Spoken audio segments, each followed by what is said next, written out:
Yeah, we can do some kind of spiel. I think we'll come in on you saying the No, but I want to tell my Lawrence Fishburne story. Yeah, I think that's the perfect way to start. Okay, That's a great way to start. All right, no, so I just came back 2 hours ago from New York City. Ooh. And we were at this rooftop bar, and this a guy tips his cap, and he goes, "No, it was." I was just sitting there. The guy comes in. He's got a hat on. I'm like, I didn't know who it was. It's got to be a celebrity. We're in New York. I walk by. Who is it? Morpheus. And I asked him, red pill, blue pill, and he said, "Get out of here. I'm trying to have a drink." Yeah. No, we didn't bother him at all. But that was cool to be. That was cool. Wow. That's really really cool. fun. Yeah. I feel like he would be someone I'd be really excited, but I do Yeah. the exact same. Like, I'm not going to bother him, Yeah, but no, I'm no very one bothered excited him to in be the able to whole like place. tell everyone I saw him. Yeah. And none of my friends that I was with really believed me. They said, a few of them said they believed me. Mm-hmm. I knew I wasn't wrong. I'm like, that's Lawrence Fishburne. Yeah. And then finally, when he walked by us 2 times, they finally believed me. And my life is now complete. I think he's tied for most late to the movies because he's in 4 because we did all 4 Matrix movies. Mm. And right. he's in flashbacks and as a statue in Matrix Resurrections. Right. So he's in 4. I don't think anyone's in 5, so I think it's probably him. Him the and most. Keanu.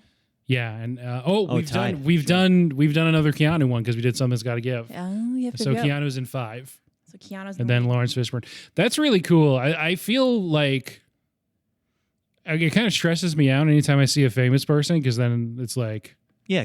what am I supposed to do with this? Right. Yeah. Yeah. And one of my friends kept staring Yeah. him down like, come on, man. The best thing to do cool. is Act just cool. like not, yeah, exactly. Act cool. I always find it's like, I'm just going to take this pressure off myself. I am not going to approach that person Right. Yeah. or do Right. anything. I feel like I'm always Yeah. a little worried that like I've had a few times where it's like I see someone and I'm like, why do I know them? And it like takes me a while to figure out, oh, they're famous and I've been staring at them and I feel Yeah. really Yeah, bad. right. But I feel like the one that our family always tells is when we saw Harrison Ford when Ben and I were little, and we actually like, well, we didn't start it, but like the people we were with, it was, I think I was 12, so Ben would have been like 9. Mm-hmm. So the mom of the other family had like we were in a restaurant, she went to the bathroom and like just never came back. And eventually so we like went to find her and she had stopped at the bar and Harrison Ford was sitting there and was talking to him and he like talked to all of us and signed wow. stuff. Yeah. He was very nice. Where? It was in DC. It was in DC at a restaurant that he may or may not have owned named Harry's. Yeah, I forgot that. And it was a situation where like his entourage, bodyguards, whatever, had said like, "Hey, Harrison Ford's over there if you want to go meet Harrison Yeah. Ford." So in that situation where someone's like, "Hey, you want like, hey, what's up? Yeah. Where are you? Where are you guys from? Yeah, right. What's your deal?" Yeah. And he was just like hanging out. It was not a crowded bar. Yeah. So I think it helps that we were like kids too. Like, yeah, he I was sat kinda on like, his lap. Oh, yeah, No I way. He forgot. tousled my hair. I do remember him tossing your hair. I haven't washed it since. 22 years and counting. So he was a cool guy then. He was super He was cool. really cool. He's been here. He's sometimes he's spotted down in Westport. Yeah, Yeah, he's I was got a gonna say, I house thought in he- Marion, yeah. right? Yeah. So he's like right on the Cape. I know it was a Westport thing. Yeah. Harrison Ford sightings, but Yeah. yeah. Stuff like seeing like Lawrence Fishburne in a restaurant or a bar or something, be like, unless they make the approach. Right. If Sure. the roles were Of reversed, course. I wouldn't want someone that I don't know to come up to me and like be in my face. Exactly. It's different if you're at like a Comic-Con or something and they're Yeah. at a booth. Sure, and you pay for it. You're right, yeah, and you're like, oh, okay, we know the terms and we've all agreed to this interaction. Right. Yeah. Yeah. I saw Kristen Ritter on the streets in New York once, like walking the other way, and we definitely made eye contact, and she shook her head. And I was like, "All right," like I wasn't gonna. We're good. Interesting. Can't trust yeah. her. Yeah. I was like- Don't she was trust just her. like not in the mood for like any sort of fuss to happen. And I was like, "Yep, fine, no problem." It was a great reference. Yeah, Don't trust her. don't trust her. The Anyway. Bean apartment. 23. Yeah. Okay, so yeah, I'll fashion out of your Lawrence Fishburne story a good Thank you. minute long opener, and that'll be perfect. We're either going to start with tales of not bothering famous people we see out in the wild, or something along the lines of Welcome to Late to the Movies. My name is Ben Holt, and this is a podcast where my friends and I get to fill in our movie blind spots every week. We'll pick a movie that either I or a friend hadn't seen before and really should have by now. This week, that movie, closing out MCU Month, an unprecedented 5-entry themed month, is Doctor Strange. The first one from 2017. 16? From 2016. Yeah. Yep, that's... Doesn't feel like it was 6 years ago. Oh my God, time. That's crazy. Time. It doesn't. Yeah. No, okay. Anyway, well, my guest this week, left to right across your podcast aisle, we got Kay. Hello. Anthony. Ben, What's I'm up? here to bargain. We'll do a montage where Okay. you just die a bunch of times. That's a perfect way to get into it. Unfortunately, I cannot take you up on that transition because we can't talk about the movie yet. We have to talk about just fun stuff that any of us have seen recently. You guys got anything that comes to mind? The last movie I went to see was Doctor Strange 2. So feel like probably it being so fresh will not spoil it, but it's definitely something that I feel like will come up as we start talking more about the movie itself. Yeah. But yeah, it's And Anthony hasn't seen it, so we don't want to just yeah. say everything. I thought it was fine. Doctor Strange 2 is my take. And I know that is, I don't know. I'm still feel like I'm processing it like a week and a half later. I don't hate it, but it was not what I entirely wanted. And there were things that happened that I was confused by. So there we go. Yeah, to not get any, so no spoilers, but I will say, It's okay. well, just for the, I just I don't already, want. I already read most of the plot, and I know who's in it. Oh, there you go. Yeah. Okay. Yeah, well, that's the problem, right? Is that like the whole intrigue of Marvel movies now is what the cameos are, Yeah, and not I like mean, what the plot right. is. Yeah. Anyway, I think this movie might be better, and I love Sam Raimi, and I'm so happy he made his first movie in almost a decade, and his first good movie in like a decade and a half. But I think this one's better. Yeah, and I think I don't know, it didn't feel like what I wanted the follow-up to this one to be. Even though I think the third act in this one maybe could have used another draft or something. It has a beginning and middle and an end, and I guess that's getting rarer and rarer in the MCU these days. I don't know. It just, Doctor Strange 2 really feels like a Scarlet Witch movie. Mm-hmm. So I kind of was hoping it would focus more on Doctor Strange than it ended up doing. But yeah, so that's the last movie I saw. And then I've been watching The Gilded Age on HBO Max and really enjoying it. My friend recommended it to me as kind of like an old timey, low stakes real world, but like set in the Gilded Age. And I was like, yeah, great. I love it. Or like the Real Housewives, but like of the Gilded Age. So yeah, nothing happened. That was literally another period on Comedy Central, right? The Natasha Leggero, Ricky Lindholm show. Yeah. They had like the talking heads and stuff. Yeah. So yeah, it's really beautiful. A lot of it was shot at the mansions in Newport, which is cool. Christine Baranski is a national treasure. It's fun and not much is happening, but it's fun. That's all you need sometimes. It's like a slow burn. Yeah. Yeah. Yeah. Yeah. Well, I saw the musical 6, which was excellent. It was on Broadway, but it is coming to the PPAC. I highly recommend. You and your friend Larry took in a show? Yeah, me and Larry. Yeah, he wasn't in it, unfortunately. It's about the 6 wives of Henry VIII, which is very random, but it's very Hamilton-esque in a way. I feel like a lot more of these are going to come, and hopefully they're just as good. Yeah. But also watching Doctor Strange, it takes beginning in Nepal. Mm-hmm. It reminds me of this great documentary that I watched maybe about 4 or 5 months ago called 14 Peaks, and it's about this climber. His name's Nirmal Purja. He climbs all 14 8,000-foot peaks in 6 months and 6 days. And he climbs Everest, Lhasa, and Makalu in 48 hours. That seems It's like a lot. insane. And as soon as I saw like Nepal, it just reminded me of that. And what a That sounds phenomenal documentary. Amazing. But it's one of those things I'm like, who asked him to? Yeah. Who was making him do this? Yeah. But I mean, good for him. Yeah. I'm sitting on the couch drinking a beer, Yeah. eating chips. This guy's It's like, not for me. on Mount Everest I'm peak. glad you documented it. but- I definitely had the thought in the scene where they go to Mount Everest in this movie that I feel like the last couple times I've seen Mount Everest in any kind of, popular culture or news item, it's been about how many tourists are there and how difficult it is to climb now because you have to like line up Right.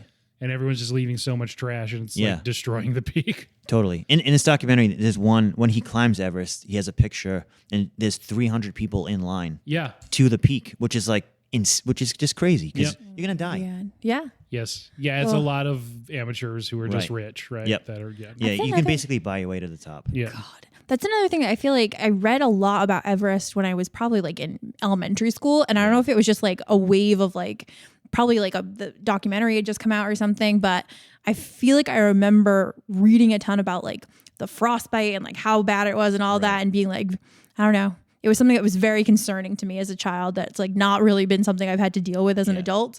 But that's crazy to me that so many people are just like, yeah, I'm going to do it. Yeah. What is it? Probably like $20,000 to get to go. John Krakauer came out with that book, Into Thin Air. Yes. Right around that time. Okay. Yeah. I was going to say there must have been something because I remember all of a sudden Everest was very popular. I think that might have been one of the catalysts. That makes a lot of sense. It reminds me of on the Titanic episode we talked about, we didn't have that many superhero movies then. So I was in third grade at the time or whatever. And we just got really into the Titanic. Right. Because that was the thing. Knew a ton about it. Yep. Yeah. And like at recess, we'd talk about the Titanic. And I had a 7th grade teacher who literally, we had to take a test about the Titanic. And then depending on how well you did, he wrote you like a biography of whether you would have survived on the Titanic or not. Nice. And it was like you were either in first class, like second class, or steerage, depending on like how well you've done on the test. That's pretty cool. It was pretty funny. And I mean, but some kids were very upset. So Yeah, they're just crying. I wanted to survive the Titanic. yeah. I'm dead. So that was what, like 11-year-olds? He was like, you died. Yeah, you did not make it. You froze to death whilst drowning. Oh God. Way to go on your test. Way to go. Should have studied. Should have studied more. Yeah. Okay. That's speaking of studying, that's how he learns how to do magic. Yep. In Perfect. this- in Nailed this it. Right, yeah. Exactly. As always, let's start with a 1-minute plot summary. One of you have already written out that. And I completely forgot. I keep forgetting. And so there's never a smooth transition. I saw this movie in theaters. I think this was only maybe the second time that I've actually watched it beginning to end, but it's on TV pretty often, so I've caught pieces of it. Mm-hmm. So I've probably sat down and watched it maybe twice. Yeah, I'd seen it in theaters probably with you. Yes. And same thing. I don't think I'd really sat down and just watched it end to end, but I've caught pieces when it's on TV since then. So this was probably the second time I've just watched it all the way through. Yeah, I saw it on Thursday for the first time. Yeah. And I saw the ending. I didn't make it to the ending. So I just watched the last 25 minutes about 2.5 hours ago. That's an important 25 minutes. So this is you continuing your Marvel watch through. Right. And you've gone up to, in the natural progression, you've gone up to... I'm at Civil War. Civil War. And this is also my first non-Chris Pratt movie, so I'm very excited. Yeah. Oh, you're right. Yeah, that's true. Scott Hatterberg, Star-Lord. And not in this movie, but when we do the Jurassic World bring me movies, back for Jurassic Parks. Yeah. What else has he even been in? That baseball one with Dennis Quaid. He's in a different baseball one? The one where, with Dennis Quaid.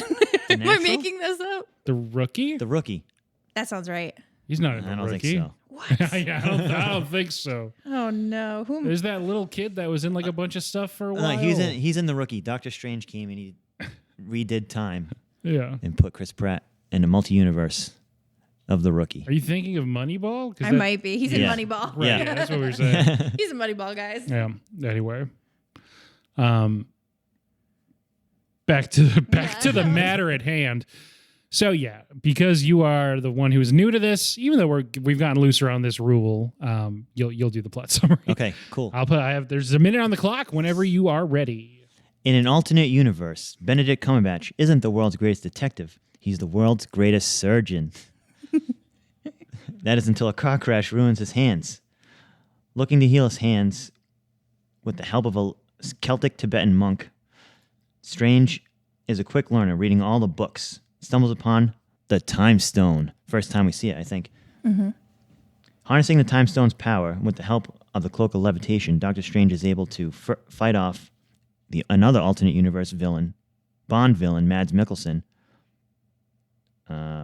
Assumes the guardianship of the New York realm and defeats Dormammu in the Dark Dimension using a Groundhog Day time trap tactic, and thus completes Doctor Strange.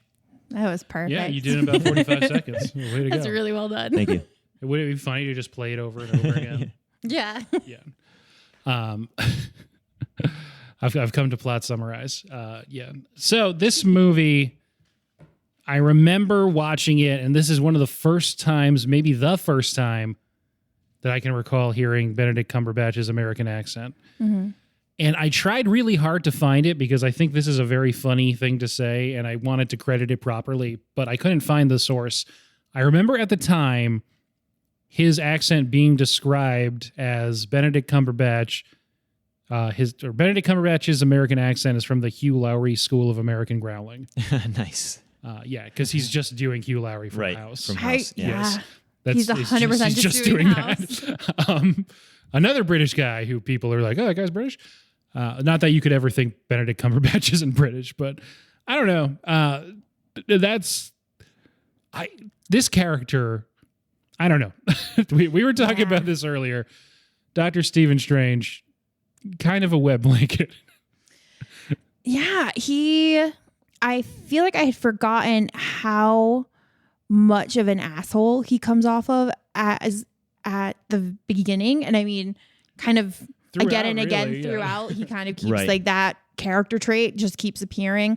And I don't know. I feel like they were trying to make it, we were saying kind of like Tony Stark-esque of like, he's like this cocky, kind of arrogant, like he knows he's the best, he knows he's the smartest in the room, but it's not as endearing because I think it just is like, I don't know, it's a little bit offbeat. Like it's a little too mean sometimes, like the way that he does stuff. Yeah.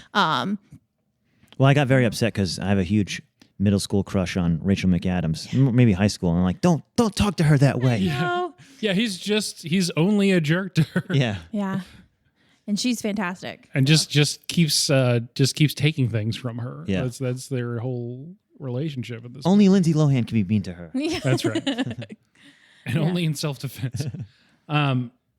So I think that it's something that I kind of struggled with in this movie that I feel like, I don't know if it's just they had more time with the character or because the other movies he was in between that and Doctor Strange 2, Tony Stark is literally in also, that they kind of adjust and make him not so jokey. And he's actually kind of the serious counterpart to Tony Stark when in Infinity War especially. Yeah, it's a little bit, I do feel like it's a little bit of a tonal shift that they do in the Infinity Wars, and he's in Thor Ragnarok. He appears in the newest Spider-Man as well. So the shift does happen, and I think there's probably some kind of like testing done of just how people reacted to this one. It must be. And it makes sense because the more recent iterations of him, he's still kind of like a sarcastic guy, but he has a lot more respect for the rules, kind of, and that's his role, which makes sense. That's the arc in this movie, is him learning that he's not right about everything. He doesn't know more than other people about everything. Mm-hmm. So I'm not saying it doesn't make sense. I'm just saying in this movie, it's kind of like, I think other people are more interesting. Yeah. Which it seems like Marvel agrees based on how much screen time other characters get in Doctor Strange 2. I know. Yeah, but he's not even, he's a crucial character because he controls time. Mm.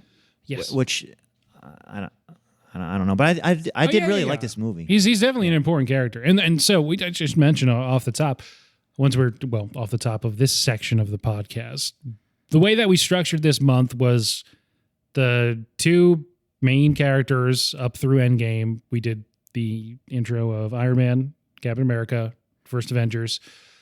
All the space stuff got really important. We did the first Guardians of the Galaxy, and now all the magic stuff's really important. So we're doing the first Doctor Strange movie. So that's how we're structuring it. So yes, it's really important character. Those are the 5 we picked out of the now 28 movies. Yeah. That all being said, I did enjoy this movie. I remember really liking how kind of different it felt when it first came out, how it wasn't the exact same kind of just beats as the other one. And I enjoyed the kind of introduction of magic and the way that they depict magic. I thought was really cool. The kind of like sparks that like shoot off it, and it's like, I don't know, like the trailing light sort of situation that happens with it. I thought was very well done. my very first note is that I remember thinking at the time how Inception-esque it all felt with like the bending of the streets and everything. And I thought I was watching Inception too. yeah. And I was like, oh, someone watched Inception and was like, I can do that. There's a lot of spinning hallway work. It's the same. Yeah. No, Leo DiCaprio, he actually implanted a memory in Benedict Cumberbatch's head saying, you are a wizard from another dimension. Yeah, it must be. This is all a dream. It's a dream they created. But I did really enjoy it, and I like this one. And I mean, you do kind of, I'm happy that they never tried to force him and Rachel McAdams' character together, because I think that I would have been more upset about because of how he treats her at the beginning. Yeah. Like, and that's, it's not really a spoiler. It's in the second one, like they're not together. Like it's not something that comes back around or anything.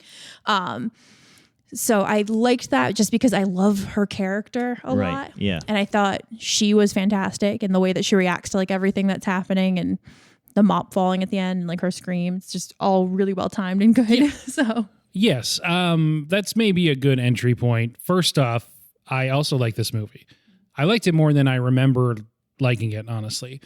The visuals were cool, but I just thought going into it, it's just another Marvel origin story. It's just going to be like that template again. And it largely is, but I still think it does it with aplomb. And we said in the Guardians episode that might be the best cast of just everybody who has more than one line is some kind of award-winning, really famous person.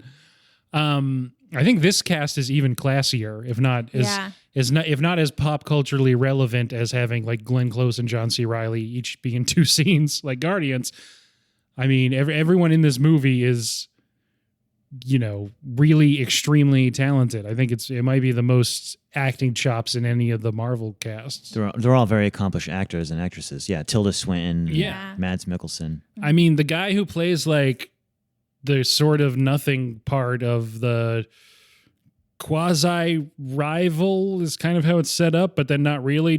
He's just some guy that also works at the hospital. It's Michael Stuhlbarg, who is a literal award-winning actor, and he's in like 2 lines. And he popped up in Doctor Strange 2, and I forgot that this was the character that it was. I had that just same realization. It's just some guy who's in one scene, and I don't know. He gets his own credit page in Doctor Strange 2, so if it wins any ensemble awards, he gets even more money. Good for him.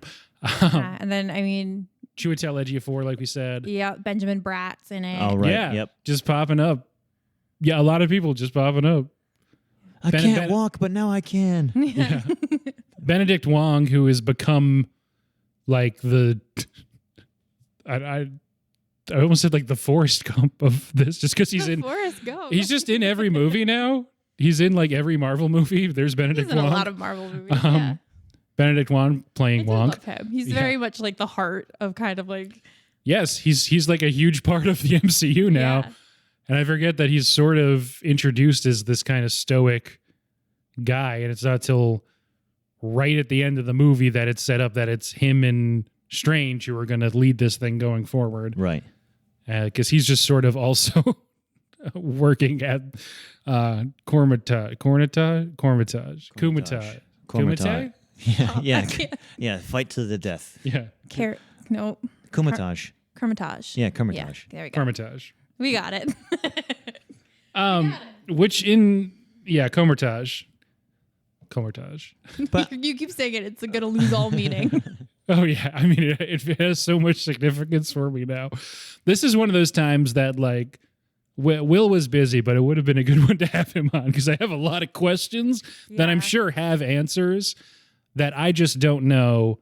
And people listening who do know are probably only frustrated.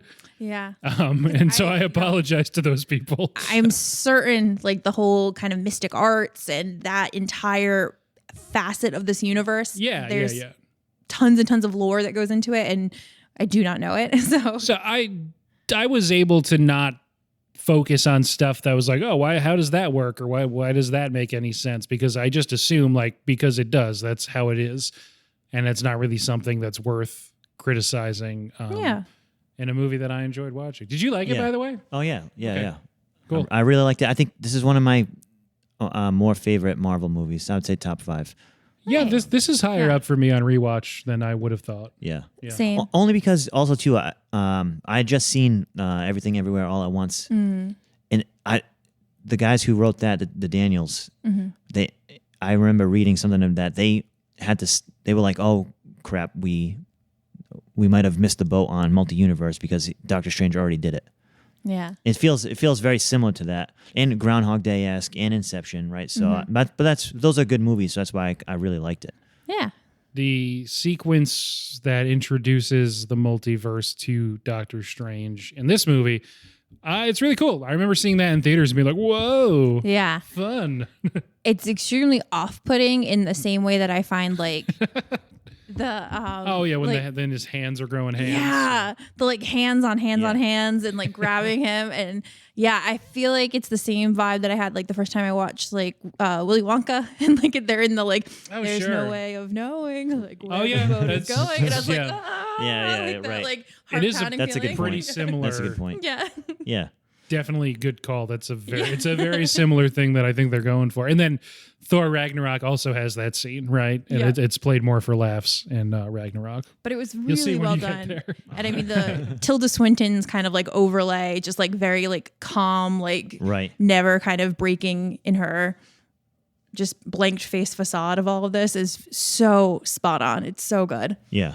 I guess Yeah, sorry. I was gonna say she's excellent. Yeah. She is excellent. I guess we should address, even at the time, Kevin Feige was like, yeah, maybe we shouldn't have cast the Scottish lady for that part. But But they explain who they Yes. say she's a Celtic.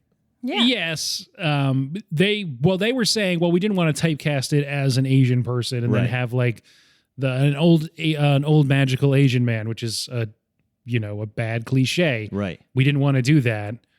And so I guess you can go too far in either direction is sort of what he was. I don't know. I don't have his quotes in front of me, but I remember they acknowledged like, okay, we could have maybe done something different with this, but we didn't want to make it a basic cliche because we thought that would have even been worse.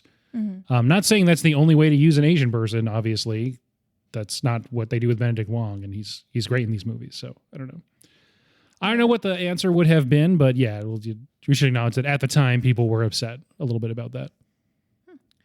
And I really like the introduction of the Time Stone and him reading the books, reading all the texts, learning how to manipulate time. The superhero movies though, that you have to just take it for what it is, and here's the Time Stone, and we know he's sort of like it becomes very formulaic. And I know this is the 5th one for this month, so I don't know. You can kind of see it coming. Yeah, we'd mentioned that. It's very, very much just like the origins, sort of like Right. this is why they got to like the eventual part of how do they get their powers and what they're doing. Right. And it's something that they have kind of down to a T at this point in the Marvel formula. So it's still good. Like it still works. It hits all the beats it needs to hit, but it absolutely does kind of feel like this is the formula at this Right. point.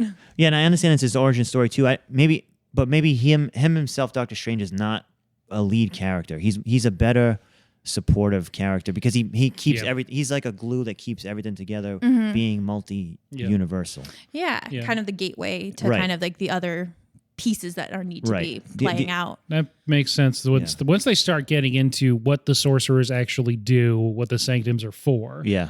and it's for maintaining Yeah. order, basically. I think that makes more sense. I really, really enjoy the sanctums as an idea. Like I Yeah. thought that was really cool. I like that they are like specifically in like these 3 areas. Although I remember that time and this time being like, why are they all in the like northern hemisphere? Yeah. Like, Why are there only 3? why are there only 3? Yeah. Why didn't they make another one? Well, they said they built them on sites of power that cities sprang up around. Yeah. So how Because this was early built did they like build he said Hong Kong? thousands of years ago. Yeah, okay. Well, that makes sense because it's, London, Hong Kong, at least. Not so much New York, but Yeah. Yeah. there were cities there. New Amsterdam. They're like New Amsterdam was very important. Right, Yeah. yeah. But I really, really like that idea. And then the doors, I think, are just so cool. And the kind of concept of the doors to each sanctum, but then also like that when you see them in the fight scene of like, there's one that just like he can change what Like Yes. it's like ecosystems they open up into. Smart. It's really cool. It's smart. Yeah. This is. Oh, and while we're talking about doors, the Stan Lee cameo is him on a bus reading Doors of Perception and laughing, which is pretty funny. Not to grind to a halt, but that was just like you're mentioning doors, and that's the Stan Lee thing. Yeah. No, that's clever. That's a clever.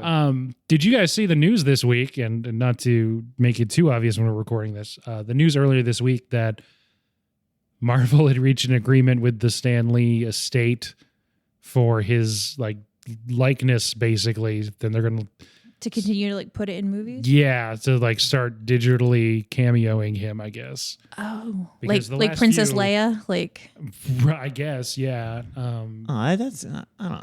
That's pretty much what everyone is Why? like. It's like, come on, he's like let him I be feel like dead. if they wanted to still do a nod to him, you could do like have him on like a poster. Like, Right. have, like, Yeah. a Yeah. picture Right. of him in the Something in the background, like- background. Yeah, it just feels gross, right? That's like I mean, I guess we'll see. I guess hopefully they do it well, but you don't. I feel like it's not. Do they really need it? Yeah, that's right. my Well, thought. Yeah, it's not like it's. I mean, they already stopped doing it after he died. Right. The new ones they made post his death have not.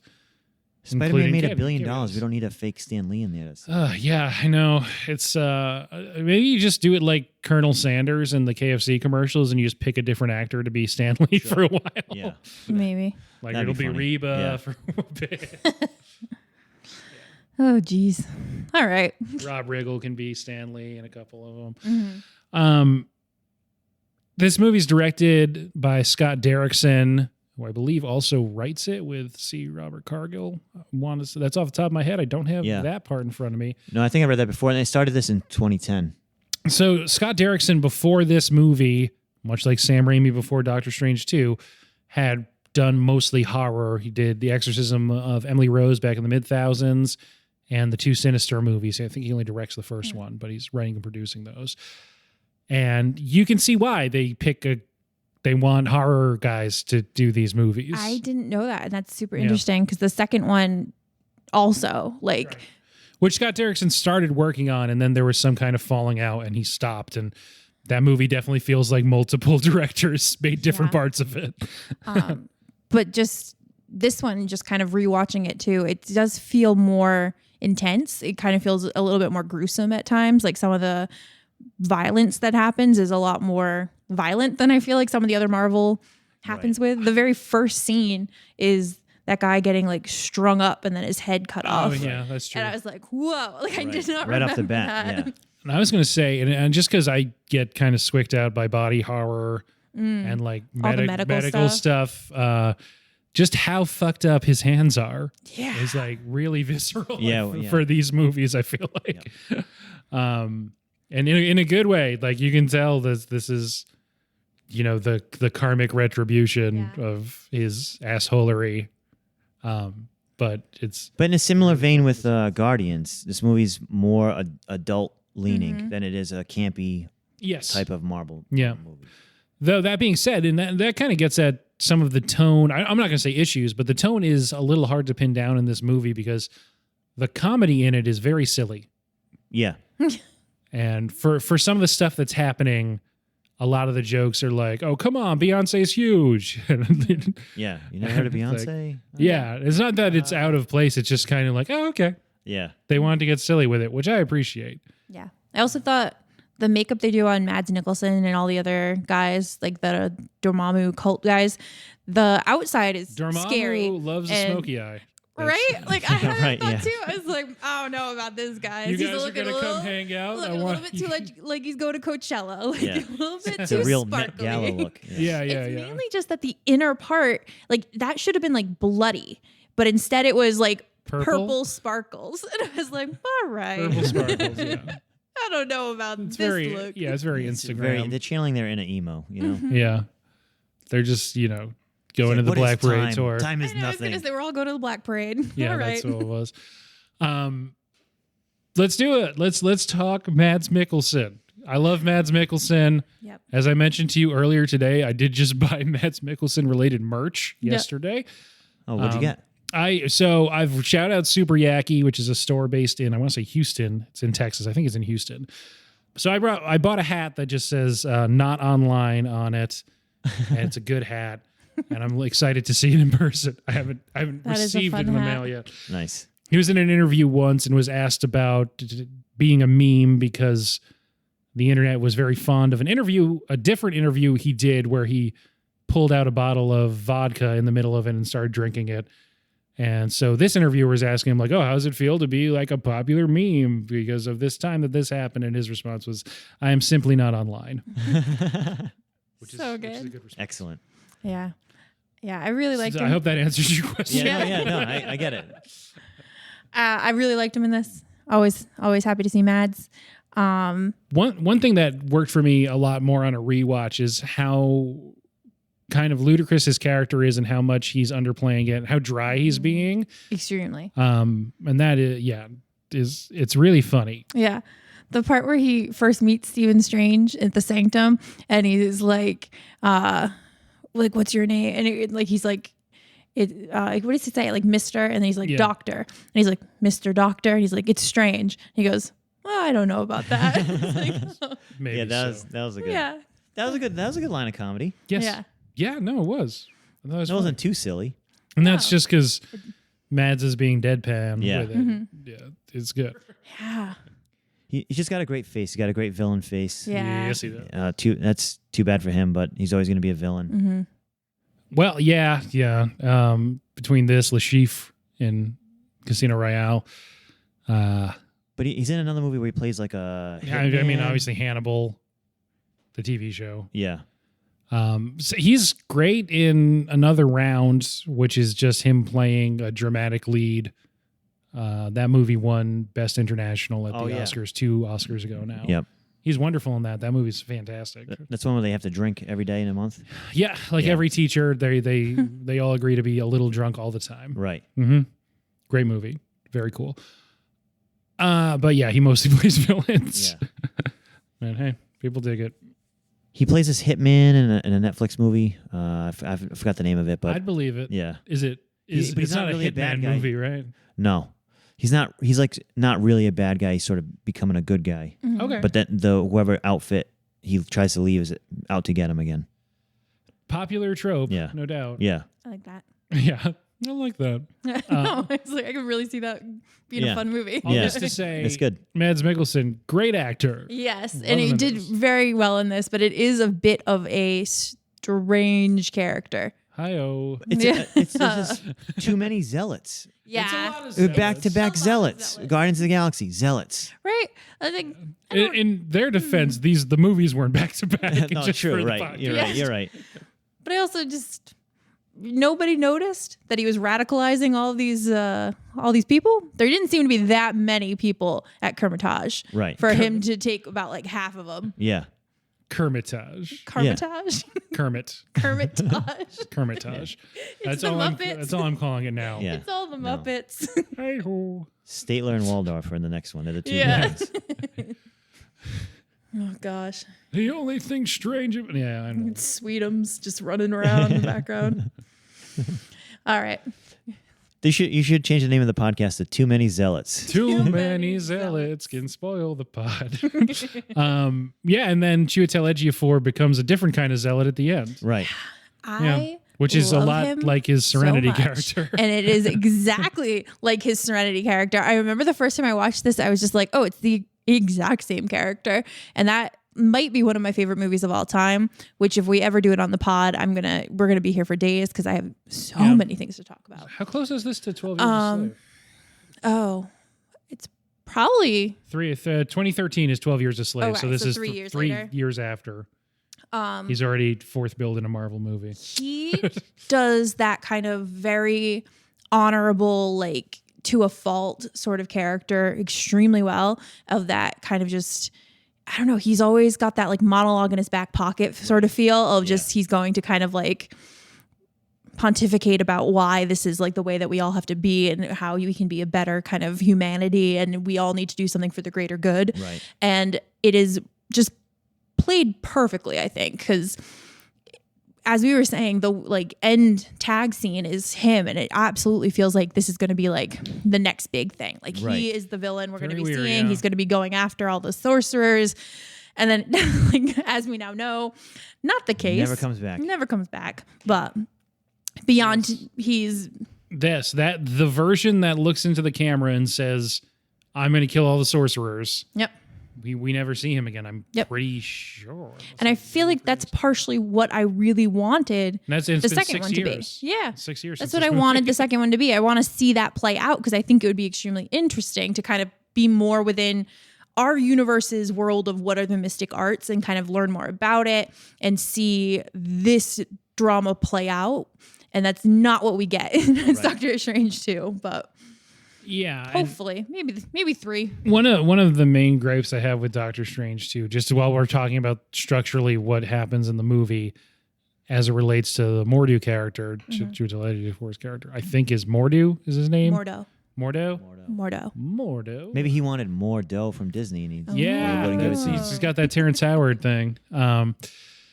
Is based on the trailers, it very, very much seems like Doctor Strange 2 is going to be about the fallout from Doctor Strange breaking the multiverse in No Way Home, the latest Spider-Man movie, and it is not addressed in that movie, and even in this one, Mordo. That's his whole point. You cannot do things outside of time. You cannot upset the flow. That's why, but it never comes back. In the trailer for Strange 2, it's him. Mordo. Yeah. And it's him in voiceover saying, Stephen Strange, you've broken the world or whatever. Broke the world. And it really sets you up to think that that's what it's going to be about because it was the bill would come due. The end credit sequence of No Way Home was the trailer for Doctor Strange 2, right? Mm-hmm. So it really seems like, oh, okay, he fucked up the multiverse, and now here's Mordo, and he cares about order and the natural order and stuff, and it totally makes sense. He's like on trial with some whoever's in charge, and and then the Loki show's about like the people who are in charge of this stuff. Oh, I bet that's all going to tie in. It doesn't. Nope. He doesn't even tie in with Loki. No. Nope.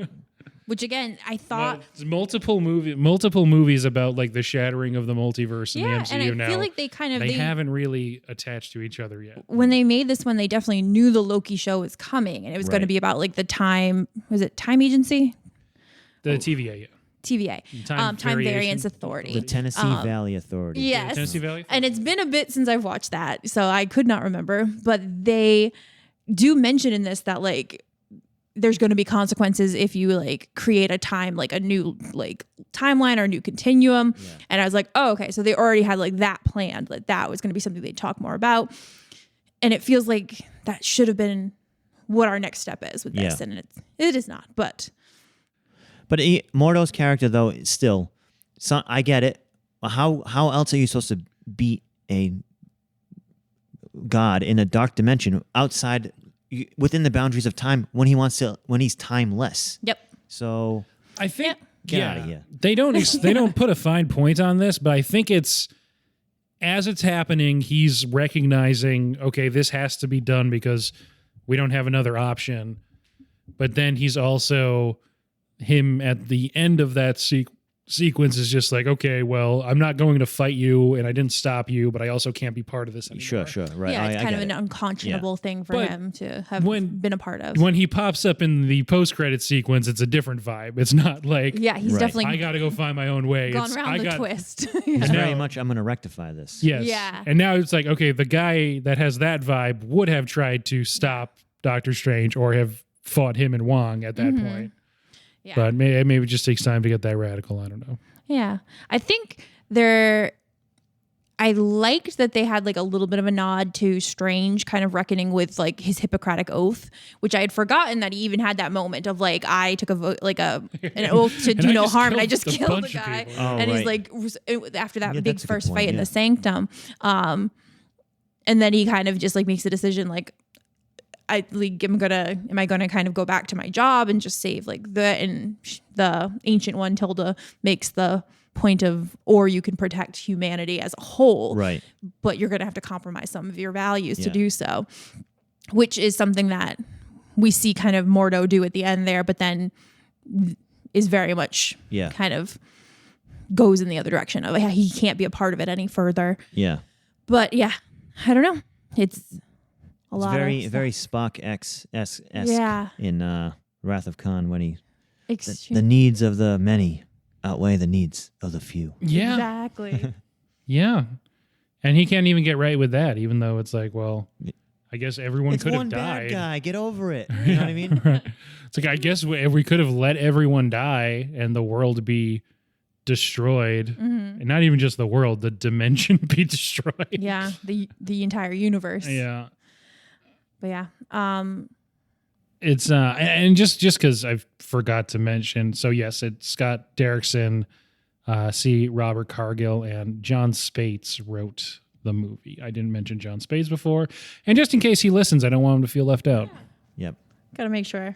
But it also they started in 2010. Well, I know Aaron Sorkin's been listening because all the shit I've been talking about him. So just any screenwriter, I want to make sure they get their full credit. 2010. What also came out in 2010? Inception. Uh-oh. They knew. They ripped it off. Yeah.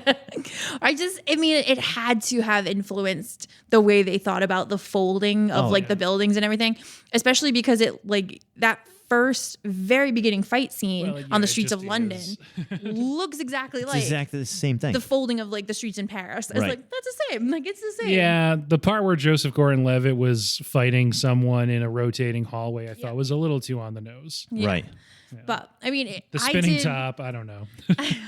I did make note multiple times of how much fun I felt like the fights were. And that is something I do think carries Yes. over to the second Doctor Strange, is that the fights are really fun because they're Yeah. not just previously, I feel like a lot of the Marvel, it's been sort of similar, the fight scenes. Right. Yes. Because it's all had to be. It's grounded in what are the actual things that these people can do. Whereas this, it's the sky's the limit. They can bend reality. They can use the mirrorverse. They can create these kind of shapes out of big light trails and things like that.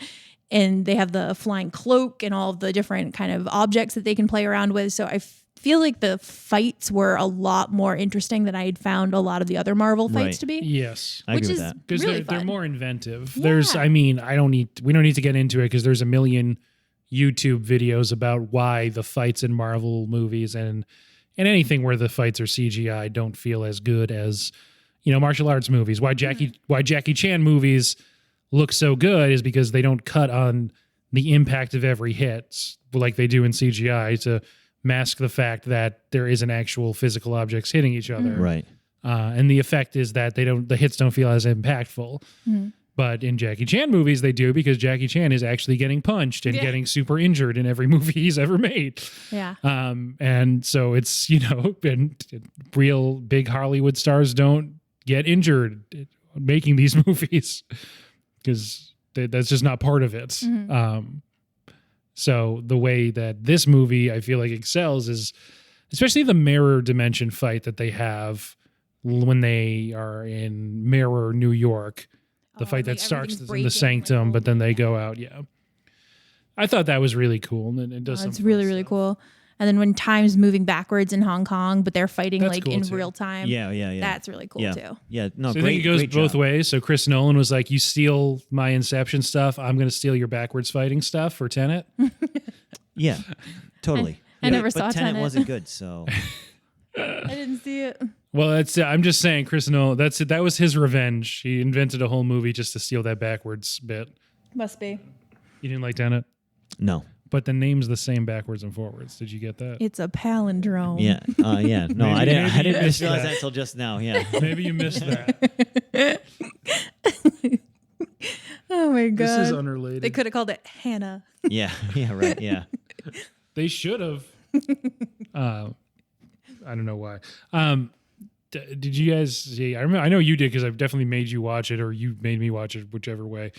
Did you see when Tenet came out, the Tom Cruise promotional video, where No.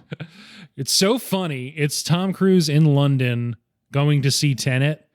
And just being maximum Tom Cruise, he's on the streets and waving to people, yeah, what's going on? Then he gets to the theater and he's like, yeah, it's great to be back in a theater. Because this was, during the pandemic when Tenet came out.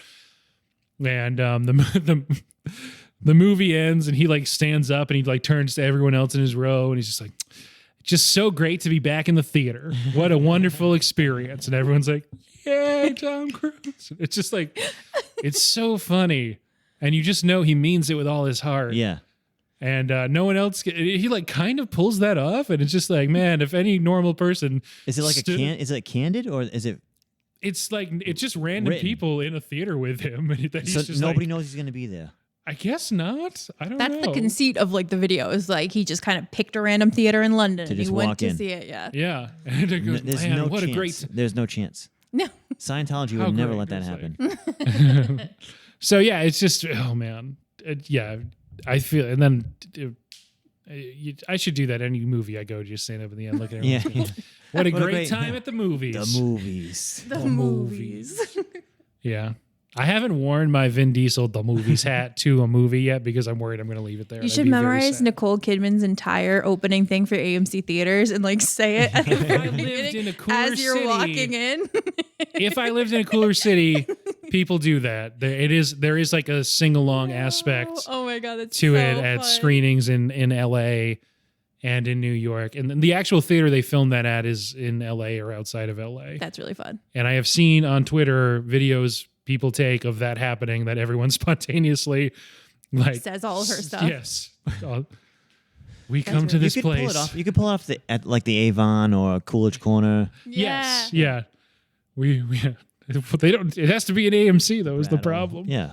Because it's only before the AMC. Just I guess the one on movies. the Common. But it would be more. It would be more Heartbreak funny. feels good in a place like this. Right? Yeah.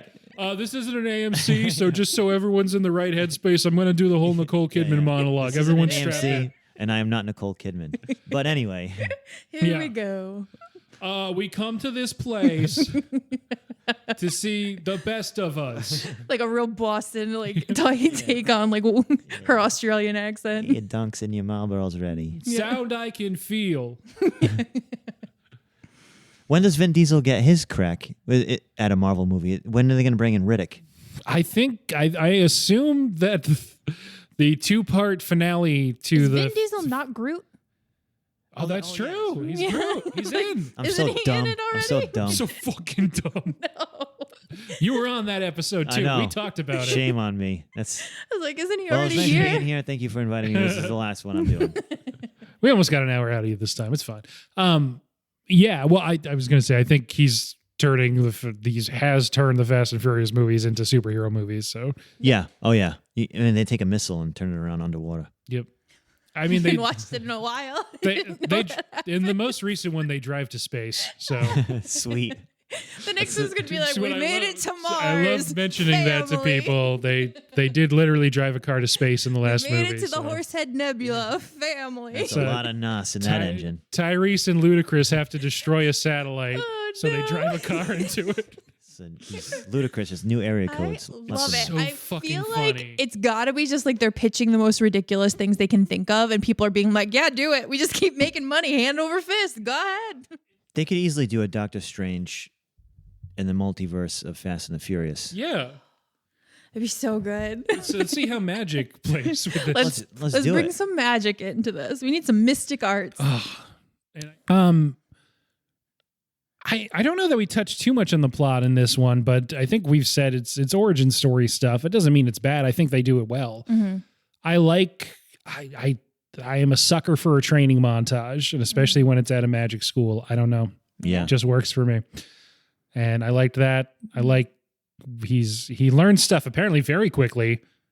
Well, But he's a great doctor. he is a good doctor. Yeah, he says he has a photographic memory. Yeah. Yeah. But does that help you be a doctor? I don't know. I don't know. It doesn't really mean you have all the skills. You just have the like knowledge, I guess. Yes. Right. Yeah. Because his whole thing is literal, like Yeah. his hands. If it was just knowledge, he wouldn't be as. Yeah, because they never really explained, but they are all shocked that he was able to do the time spell the first time. Right. And they're all like, how, like, did you do like all the like pre-spells that like set this one up? And he was like, what are you talking about? Yeah. He used Google Translate. Yeah. Yeah. Just like learning Yeah. Sanskrit. or They just whatever. say he's like predisposed to being good at it, I guess. That's what I guess, but That's one of those things that I'm sure is explained that I just don't know. Yeah, and there's got to be something else that we just don't know of why this is seeming to come so easily to him. And between the three of us, I don't think it was in this movie that we missed. No, No. right. Sure, Yeah. in the source material. Yeah, because I did write at one point, In it's been canon. like 6 months that this dude's been like learning magic, and then he's just kind of like, yeah, I'm gonna fly and fight, kind of see Dormammu and make him a bargain right away and not tell anyone what I'm doing. He's immediately good at flying. He's so good at flying It's, with the, that. it's not him. It's the cloak. Yeah, but I mean, you'd think it'd be at least like a few stumbles. Like, Yeah. Just that first scene, the cloak's kind of pushing and pulling him around. Right. And after that, he's him and the cloak are on very good terms. They know what each Right. other Best needs friends. to do. It's a buddy. It's really a buddy comedy. Yeah, really is. but I did write down like, how did he know how to set the time loop? Like, he must have like read it and just internalized it, Yeah. and he was just Photographic like, memory. got it. We go. We're gonna Yeah. trap Dormammu. I and guess we're to good. be fair, if a lot of it is hand motions, having a photographic memory would be helpful. Yeah. If it's literally like diagrams of the hand motions you need to Right. make. Yeah. Good point. It didn't seem to be that. It seemed to be whatever, no, it's probably not runes that they would say. No, but they kept basically- saying, didn't they say Sanskrit at one point? Sanskrit. Yeah. Okay, what's Sanskrit? Okay. So I don't know if that's as helpful, but some of it is diagrams. There's pictures in there. So Yeah. I don't know. I also I didn't mind the ending. How do you The beat time loop thing? Yeah. No, I thought that was well done. I think it's clever. Yeah. So I don't know if we said this during the podcast, but my friend Will, who is the comic book go-to source of information for me usually, he was on the Avengers episode. The one thing he said he wanted to make sure I included was that he really doesn't like how they do Dormammu in this. That's the big Doctor Strange villain, and he's really substantively only in one scene in this movie and doesn't seem like he's ever coming back to the MCU. So Will's a little upset about that. That being said, I like the bargain time loop thing. Yeah. I think they make it plain that there's no way you could beat him. Right. And that it needed to be some sort of kind of trap for him. And he literally says that at one point, like, you'll never beat me. And he's like, but I can keep losing to you and that makes you my prisoner. Like, that traps you here. So I think that was a clever way to go about it. And it also kind of pointed out that it was the Infinity Stone that was a match in power for him. It's Right. not Doctor Strange. Like, no one would ever be able to actually match Dormammu. Right. So that was well done. I thought. Yeah. I agree with you on that. I agree with you on that. Yeah. Also, was this the first time they specifically said like Infinity Stones and talked about it, or had they done this? Guardians? I think Guardians. Oh, Guardians, because I that was think the Guardians. Power Stone, right? Yep. The Collector. Yeah. Got it. But it's still someone who isn't the main character says Infinity Stones, and Right. the main character's like, what does that mean? Yeah. We're still at that point. Yep. Not my favorite stone, but The Time Stone. yeah. Well, I know it's a cool stone. It's a a cool good stone. one. It would Yeah. probably be, as long as you have time to get off your incantation, Yeah. it's probably the best one. Yeah, true. You're right. You can just keep going back in time and just doing everything correct. In a fight, maybe not, but just like as an everyday use thing. Yeah. Mm-hmm. Reality one's probably the saddest, right? Because you're That's just my like favorite. tricking yourself Yeah. into whatever you want to believe. Right. Yeah, that one's kind of sad. I mean, the power one's fairly straightforward. Yeah. The Mind Stone is the one that Vision has. Right. Yes, Or that's the Soul technically in Stone. the Scepter Yeah. in Avengers. Yeah. and The Loki's Soul Scepter. That's Stone's Loki pretty scepter. sad. Yeah. No, the Soul Stone. That one's my favorite. Oh, Yeah. yeah. The one that Yeah. Black Widow has to sacrifice for. Yeah, Yeah. But then Yeah. Thanos kills his daughter for it. Yeah. First. Right. Gamora. Yeah. Infinity War is Gamora. Endgame is Black Widow. Yep. Good. Gosh. Because only women die in the MCU. Yeah. Oh, huh. That's true. Yeah. Well, Tony, Oh But- yeah. Yep. Sure. but But not Doctor Strange because he just reverses time and comes back to life. that's right. It does make you kind of feel like, okay, you've seen Endgame and Yeah. those, right? Yeah, okay.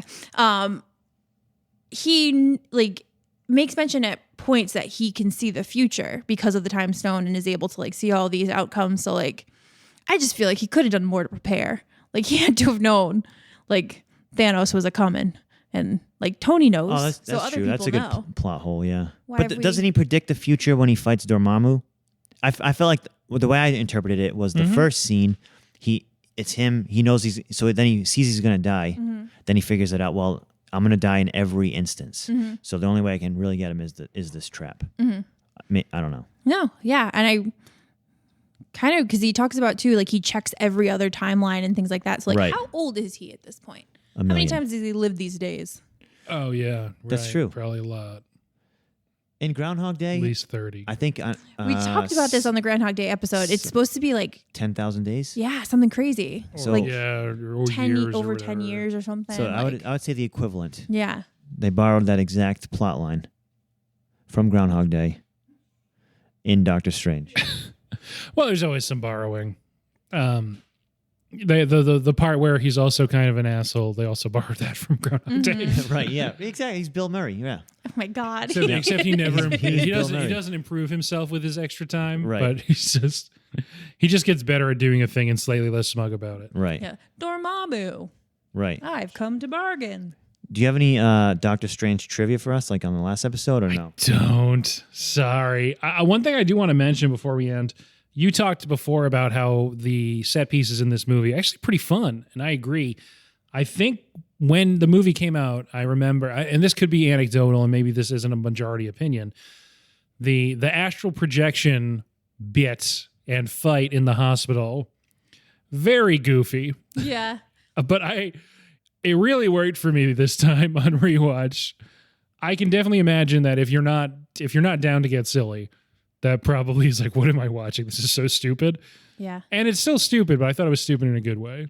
No, this time around. I agree, and I again think that Rachel McAdams played it extremely well. With like, just it was looks just so had to have been dumb. her alone in a room, Right. and then like things were moving, and she kept like having to like jolt and look around, Right. which is also kind of it's absolutely horror movie esque the way they film some of that stuff, Oh, but yeah. it's so it's silly, but it's really fun. I thought it was good. Yeah, it's closing the loop on their storyline too. Yeah. He treats it like crap, and then that's sort of his redeeming Mm-hmm.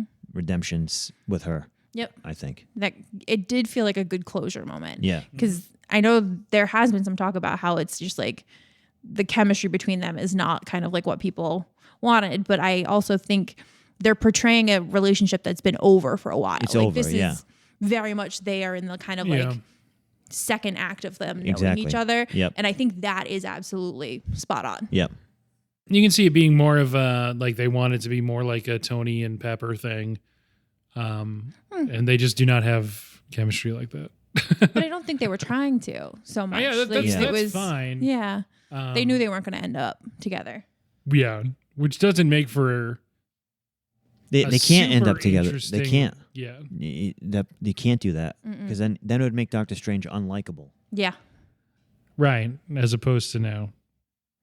Well, he's likable enough. You don't want to completely hate the guy. How can he be a jerk Yes. and still get the girl at the Yeah, end? Like that's you know, fair. you can only have one. You can either only save humanity or get the girl. You can't have both. Exactly. That is fair. But how many more movies does he have to do? I don't know. I don't think At least one more Doctor Strange, right? Because they do them in threes. it said Doctor Strange will return at the end of the second one, right? Mm-hmm. Then And I at least assume- another one. Whatever they do with the like next phase of kind of like a group, he'll probably be in some advisory capacity. I don't think they'd make him part of it. But I mean, the newest Spider-Man, like when Spider-Man's having issues, he knows to go to Doctor Strange to Right. get help. So I feel like that'll probably be what it is, especially Yeah. if it's New York based. Yeah, So he'll be here in perpetuity. probably. I If think. it's not Benedict, it's gonna be somebody else. Yeah. I just Although there was a like the end credit scene in the new one is like him going off to do something with other people. So I guess we'll see. I don't know. It's one of the it's like the Captain Marvel problem where at least he's not as combat wise powerful, but he's still a super powerful magic man with the ability to alter the universe, just Right. like cuz. Right. Yeah. And it's weird if he doesn't get involved in other people's problems that he's like friends with. Yeah. When he could solve them. Yeah. Yeah. A special advisor to the Fantastic Four, maybe. Yeah, maybe. Do we know who else? But why would he like work for them, right? Because like he can do magic. They can just be stretchy or True. invisible. Yeah. he could probably do that too. Yeah. He could probably do all 4 of their things. he can Fantastic- fly. The new Fantastic Four. He certainly can be bendy. Right. You're right. The new Fantastic Four is. Do we know when is that happening? Are they filming? I don't even think they've technically announced a new Fantastic Four. Now, All right. he comes in multi-universe. Chris Evans is both Captain America and the Human Torch. Perfect. They meet each other. Yep. Then what happens? And it was Michael B. Jordan. Also the He's in Human the Torch. bad. Yeah. He's Yeah. So he's going to be that and Killmonger back from the dead. Yeah. Yeah. Perfect. he's in the worst Fantastic Four, even though the 2 Chris Evans Fantastic Fours people don't like very much. I never saw any of them. Really? Yep. It's okay. Jessica Alba was in the Chris Evans one. I love Jessica Alba, but I never saw any of them. All right. I think Chickless is Ben Grimm. I want to say The Thing. Oh no, I think you're right. Okay. Yeah, I think I don't remember. No, whatever. Hot off the shield. All the kids wanted Chickless Right, in the yeah. superhero movie. If you are curious to see it, I can't. That's not going to be it. What the fuck does that mean? Doesn't mean anything. At the end of our most recent episodes, we've been giving each movie a rating. If you want to see the movies and the ratings we've been giving them, that's at Late to the Movies on Letterboxd. That's the number 2, not 2 spelled out, because I didn't have that many characters as an option. I've been taking ratings at the end of episodes and then putting the average there as the show's official rating for that movie. So on a scale of your own choosing of something out of 5, what would you guys give this movie? I would give this 4.8 cloaks of levitation. It's going to be tough. I can only go do 0.5s. Okay, 4.5 cloaks of levitation. Okay, interesting. Yeah, I was going to say I'm either at a 7.5 or an 8 out of 10 time stones. Probably an 8. 8 time stones. So 4 time stones out of 5? Sure. Okay. 4.5. So 9 out of 10? I'm getting bigger. This is a problem. I always want things to be better. But What's the rings called? What are they called again? I forgot. Oh, sling rings. Sling rings. Oh, we should do them out of sling rings. That's a good one. All right. Good thought. So I'm going to say 4 sling rings. Okay. And I'll do 3.5 bargains out of 5. Nice. I like that one. So I think our Nice. average is 4. 4. Oh, I do have one more thought. Yeah. Before I watched this movie, I took an insane amount of mushrooms, and it helped me understand the Oh, good. multiverse much better. Wonderful. What a like- trippy film. There you Yeah, go. yeah, it is. He was. There was a lot of things Sometimes. spinning and Yeah, sometimes he's just in New York, and then sometimes he is very much not. Yeah. He's in a There's kaleidoscope. quite a dichotomy between. Yeah. Very Alice in Wonderland. It is. Yeah. Down the rabbit hole sort of thing. Through the looking glass, if you will. Yeah, the question that I have at the end of the movie, because the movie stops before the top's still spinning. Do you think it's real or not? Yes. Yeah, it's real. It's real. Oh, okay. Yeah. It's a fun Inception reference for Yeah. you guys out there. I know. That bothered me a lot in Inception. Gave me a lot of anxiety, that ending. Good So- ending. I like that ending. But So I'm just that, going to say yes. it is. Chris Nolan's ended every movie like that since, though. It's a very A strange, lot of anxiety. very Yeah. strange way to end Dunkirk, which is a historical event. We know what happened. yeah, but what if we're in a different universe? How do we really know that happened? Harry Styles looks over at a top that's spinning, and he's like, "Huh? We don't know. This is What's that got to do with Hitler?" also too. Does the broken watch? Is that a joke? Yes. Oh, sorry. I thought you were going to ask if it comes back in the sequel. It comes Oh, back it in the does? sequel. Oh. Yeah. Yep. So- Because even a broken watch is right twice a day. oh, I like that. I like that a lot. Yeah. Is that the reference, or is No, it just it's- because time, he just still has the watch. he's the time guy? Yeah. The and then watch on ends the up being important. Okay. yeah, and on the inside there's an inscription from Christine, so Yeah. it's like a Memento. I like it. I like the idea that someone's like, "What's up with that watch?" He's like, "I'm the time guy. I'm the time That's man. my thing. I'm the time guy." Does anybody The next time really you know see what him, time it's it like is? he's in a Riddler style suit, but it's all clocks. He's got the big Flava Flav clock. Just I'm went a very time different direction.